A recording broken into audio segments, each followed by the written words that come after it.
Hello students. तो आज के वीडियो में हम बात करेंगे अर्थशास्त्र इकोनॉमिक के बारे में। आज का वीडियो दोनों मीडियम के लिए हेल्पफुल रहेगा। आज मैं सब्जेक्ट में अंदर आपको जो आईएमपी थियरी जो क्वेश्चन रीड करने चाहिए उसके लिए मैं बात करने वाला हूं, जिससे आप मैक्सिमम मार्क कवर कर पाएंगे, पूरा पेपर आप अटेम्प्ट कर पाएंगे कम से कम क्वेश्चन रीड करके।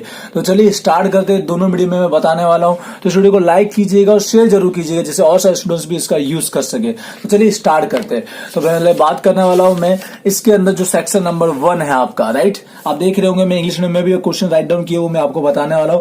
तो कम से कम क्वेश्चन मैं बताऊंगा जो आपको रीड करने ही चाहिए, बट इसके अलावा भी आपका टाइम हो तो रीड जरूर कीजिएगा और सारे क्वेश्चन भी जो आपको लगते हैं खास मेरी ओर से आपको बताने वाला हूं। मैं आपको बता दूं 2017 के बाद आपका सिलेबस चेंज हो चुका है, तो 2 ईयर से जो सिलेबस चल रहा है वही आपका 2020 का सिलेबस होने वाला है, राइट। तो चलिए स्टार्ट करते हैं। देखिए सबसे पहले सेक्शन नंबर 1 के अंदर आपका जो आईएमपी क्वेश्चन है, मैं बताने जा रहा हूं। जो स्टार्टिंग आपको 3 टॉपिक दिख रहे, ये तीनों की तीनों 1 सेक्शन में ही 1 क्वेश्चन में ही पूछ लिए जाते हैं, क्योंकि तीनों के बारे में आपको डिटेल में बताना है। इसमें व्याख्या पूछी गई है, जो स्थिर खर्चा, अस्थिर खर्च और कुल खर्च तीनों को मिला के एक क्वेश्चन बनाया जाता है। ये क्वेश्चन बहुत खास है और बहुत इजी भी, आप रीड कीजिएगा तो वो पता चलेगा। तो 1 क्वेश्चन ये हो गया, आप ध्यान रखिएगा मैं क्या बता रहा हूं और किस ढंग से याद करना वो भी मैं बता रहा हूं। दूसरा क्वेश्चन आपको इसमें जो रीड करना चाहिए वो है, यहां पर आप देखेंगे सरेराश खर्च, सीमांत खर्च, ये 2 टॉपिक और साथ में उन दोनों के बीच का संबंध, रिलेशन।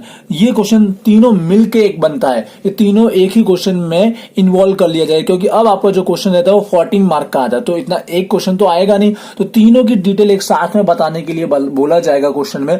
तो ये क्वेश्चन बहुत आईएमपी है। आई होप आपको पता चल रहा होगा। ये 2 क्वेश्चन हुए। तीसरा क्वेश्चन इसमें जो आपको रीड करना चाहिए वो है, यहां पर देख लीजिए, पूर्ण हरीफाईना बाजारों में सरेराश और सीमांत आवक।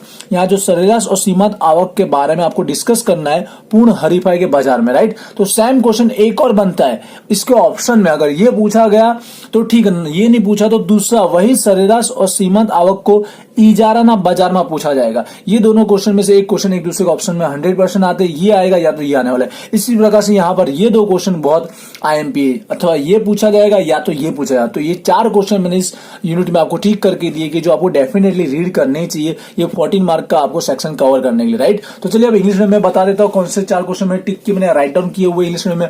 आप देख रहे हो, खुद पहचान लीजिएगा कि जो फिक्स कॉस्ट, वेरिएबल कॉस्ट और टोटल कॉस्ट के कॉन्सेप्ट को समझाना है। दूसरा उसी प्रकार से उसको ऑप्शन में ये नहीं पूछेगा तो ये जरूर पूछेगा एवरेज कॉस्ट और मार्जिनल कॉस्ट और उनके बीच का रिलेशनशिप, ये एक्सप्लेन करने के लिए पूछा जाएगा। तीसरा जो क्वेश्चन है ये एक दूसरे के और में हो सकता है, इसके अलावा कोई एक क्वेश्चन आ सकता है। एवरेज और मार्जिनल जो रेवेन्यू है वो पूछा जाएगा परफेक्ट कंपटीशन में, या तो पूछा जाएगा मोनोपोली मार्केट में। इन दोनों में से कोई एक टॉपिक आ सकता है और वही इन दोनों में से एक टॉपिक आ, ये होगा यूनिट नंबर 1। आई होप आपने समझ लिया होगा। चलिए आगे बढ़ते हैं, बात करते हैं यूनिट नंबर 2 की, राइट। आई होप आपको हेल्पफुल हो रहा होगा वीडियो अभी तक। अब देखिए टॉपिक नंबर यूनिट नंबर 2 के अंदर जिसमें भी आपको 14 मार्क का एक सम्स आने वाला है, एक थियरी आने वाली है, तो उसके लिए आपको कौन सा रीड करना है। तो सबसे पहली बात आती है उसकी लाक्षणिकता, लक्षण, राइट। पूर्ण हरीफाई लाक्षणिकताओं, ये गारंटेड आपको रीड करना ही चाहिए। ओके, इसमें इसका ख्याल, डेफिनेशन, मीनिंग भी आई जाती है, वो आपको इन्वॉल्व कर ही लेना है। उसके बाद जो दूसरा क्वेश्चन पढ़ना है, पूर्ण हरीफाई में या तो टूका गाड़ा की या तो लांबा गाड़े, इन दोनों में से एक क्वेश्चन पूछने के चांसेस ज्यादा है। तो ये 2 क्वेश्चन कवर कर लीजिएगा, ठीक है। इन दोनों में से एक क्वेश्चन बनेगा 14 मार्क का, या तो ये मिला के लाक्षणिकता के बारे में पूछा जाएगा, साथ में इसका मीनिंग, ख्याल भी पूछा जाएगा। तो ये 3 क्वेश्चन इस यूनिट में बहुत खास है, जिसमें से आपका एक क्वेश्चन कवर 100% हो ही जाएगा। आप देख रहे होंगे मैंने कौन से क्वेश्चन टिक किए हुए, राइट। अब मैं बढ़ता हूं आगे इंग्लिश मीडियम वालों के लिए कि मैंने कौन से टिक किए। यहाँ पर देख लीजिएगा, इंग्लिश में मैंने राइट डाउन किया हुआ है। परफेक्ट कंपटीशन की आपको मीनिंग बतानी है, साथ में उसके कैरेक्टरिस्टिक या फीचर बोलते हैं वो लिख लेना है। ये क्वेश्चन हो गया। दूसरा जो शॉर्ट टर्म है या तो फिर लॉन्ग टर्म, शॉर्ट टर्म या लॉन्ग टर्म दोनों में से कोई एक पूछा जाएगा, परफेक्ट कंपटीशन के आपके अंदर बताना, राइट। आई होप आपने देख लिया होगा। 3 क्वेश्चन है यूनिट नंबर 2 के लिए। चलिए बात करते हैं यूनिट नंबर 3 के अंदर। तो यूनिट नंबर 3 में कौन से क्वेश्चन रीड करने चाहिए, तो ध्यान से देखिएगा। यहाँ पे जो इजारा लिखा गया है उसकी लाक्षणिकता पूछी जाएगी, या इसका नहीं पूछा गया तो या तो पूछा जाएगा इजारा युक्त हरीफाई लाक्षणिकता। ये दोनों में से किसी एक की लाक्षणिकता पूछना डेफिनेटली है। मैं मोस्ट ऑफ आईएमपी जो क्वेश्चन बन सकते हैं उसकी बात कर रहा हूं। ये इनमें से कोई क्वेश्चन बन सकता है, या दूसरा जो क्वेश्चन बनेगा, इजारा के अंदर जो पेड़ी ने समतुला लिखा है, एक्चुअली इसका दूसरा नाम भी है कीमत निर्धारण, ये वाला क्वेश्चन बन के आएगा। या फिर इसी तरह इजारा युक्त हरीफाइमा पेड़ीनी समतुला, यहाँ पेड़ी की समतुला के अंदर पूछा जाएगा लंबा गाड़ाना या टूका गाड़ाना। आप देख लीजिएगा, अंदर बुक में चेक कीजिएगा, आपको क्वेश्चन समझ में आ जाएगा। तो यहाँ पर ये 4 क्वेश्चन मैंने ठीक किए हुए यूनिट नंबर 3 के अंदर जो आपको रीड करने चाहिए। अब चलिए आते हैं इंग्लिश में वालों के लिए, मैं बता दूं कौन से 4 क्वेश्चन मैंने ठीक किए हुए। यहाँ पे देख रहे होंगे, पहला मोनोपोली का मैंने ठीक किया, मीनिंग आपको याद करना है और साथ में उसके कैरेक्टरिस्टिक जिसको फीचर बोलते हैं। इसी तरह मोनोपोली के रीड कीजिएगा तो same to same monopolistic competition का भी रीड कर लीजिएगा, ठीक है। मीनिंग और फीचर, ये मोनोपोलिस्टिक कंपटीशन का और ये मोनो, इन दोनों में से क्वेश्चन आने के चांसेस है। वहीं पर आपको याद करना रहेगा जो मोनोपोली के अंदर जो प्राइस डिटर्मिनेशन है वो आपको रीड करना रहेगा, या फिर मोनोपोलिस्टिक कंपटीशन के अंदर शॉर्ट टर्म और लॉन्ग टर्म वाला क्वेश्चन आपको रीड करना रहेगा। ये 4 क्वेश्चन है यहाँ पर सेक्शन नंबर 3 के अंदर। आई होप आपने देखा होगा अच्छे से।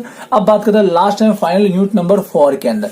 तो 4 के अंदर भी बहुत नॉर्मल आपको देखकर पहचाना जाना चाहिए, ये क्वेश्चन डेफिनेटली आपको रीड करना है। चाहिए चैप्टर के नाम से आधा तो आप पहचान रहे होंगे। वेचवणीनो उत्पादकतानो सिद्धांत आपको ये रीड करना रहेगा, राइट। ये क्वेश्चन रीड करना है या साथ में इसकी सिद्धांत की मर्यादा रीड कीजिएगा। दोनों क्वेश्चन साथ में भी पूछा जा सकता है या इंडिविजुअल अलग करके भी पूछा जा सकता है। ये 2 क्वेश्चन बहुत खास है। उसके बाद अब भाड़ा का टॉपिक आता है, तो भाड़ा में 2 टॉपिक है आईएमपी, एक तो आधुनिक भाड़ानो सिद्धांत, ये रीड करना रहेगा, या फिर यहाँ पर जो रिकार्डो का भाड़ा का जो सिद्धांत है, ये भाड़ा के दोनों सिद्धांत में से कोई एक सिद्धांत पूछने के चांसेस मोस्ट ऑफ है। आई होप आपने देखा होगा आधुनिक भाड़ानो सिद्धांत या तो फिर रिकार्डो ना भाड़ानो सिद्धांत, ये 2 टॉपिक। तो यहाँ पे भी मैंने 4 क्वेश्चन टिक कर लिए, आप देख रहे होंगे। 4 क्वेश्चन कौन कौन से, उत्पादकनो सिद्धांत, साथ में उसकी मर्यादा, और वहीं पे भाड़ानो सिद्धांत आधुनिक वाला, और एक रिकार्डो, ये 4 क्वेश्चन रीड करना है। आप इंग्लिश में वालों के लिए मैं बता दूं मैंने 4 क्वेश्चन कौन से टिक किए हुए। यहाँ पे देख लीजिएगा, marginal productivity theory of distribution, ये आपको रीड करना है। साथ में इसकी लिमिटेशन रीड कर लीजिएगा, ये दोनों क्वेश्चन साथ में भी आ सकते हैं।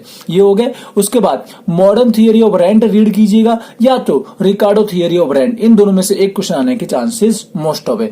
तो ये हो गए हमारे यूनिट नंबर 4 के। तो ऐसे मैंने कवर कर लिए सारे यूनिट के आईएमपी क्वेश्चन जो आपको रीड करने ही चाहिए। अगर और भी टाइम है और आपको लगता है कि इसके अलावा भी कोई आईएमपी क्वेश्चन है जो आपको रीड करना चाहिए, तो आप अपनी ओर से रीड जरूर कीजिएगा। बट अगर आपने अभी तक कोई क्वेश्चन याद नहीं किया तो सबसे पहले ये क्वेश्चन रीड जरूर कीजिएगा, जिससे आप पूरा पेपर कवर कर पाएंगे।